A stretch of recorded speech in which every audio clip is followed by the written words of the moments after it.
Demain, jeudi 25 novembre, marquera la journée internationale contre les violences faites aux femmes. Partout en France, pour éviter les récidives, les auteurs de violences conjugales sont encadrés dans des centres dédiés. Et c'est à Limoges que ce réseau est coordonné. Explication avec Isabelle Rio, Valérie Agut et Carole Maillard. L'association de réinsertion sociale du Limousin, la RSL, a de nombreuses missions. L'une d'elles, l'accompagnement volontaire ou contraint des auteurs de violences conjugales.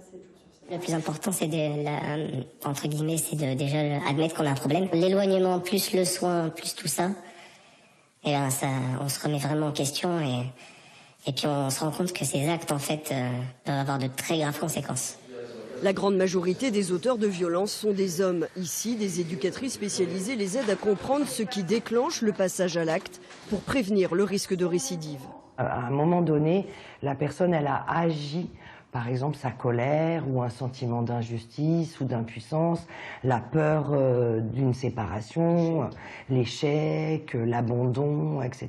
De pouvoir communiquer avec nous, c'est-à-dire que ça leur permet de libérer en fait toutes leurs émotions et leurs sentiments qui peuvent à des moments les envahir et finalement faire que ça peut être explosif, ça peut amener à un passage à l'acte. Une expertise reconnue par le ministère en charge des violences conjugales. Il vient de désigner l'association de réinsertion sociale du Limousin pour coordonner le travail sur le terrain des 30 centres de prise en charge des auteurs qui existent en France et qui font intervenir des acteurs de toute discipline. Des acteurs effectivement du soin, des acteurs de la justice qui sont les acteurs clés, le service pénitentiaire d'insertion et de probation, des services qui interviennent auprès de la protection des victimes aussi, parce qu'il n'est pas question qu'on cloisonne les interventions auprès des auteurs en faisant fi effectivement des accompagnements des victimes, donc c'est quelque chose qui va se penser dans une transversalité, un partenariat élargi.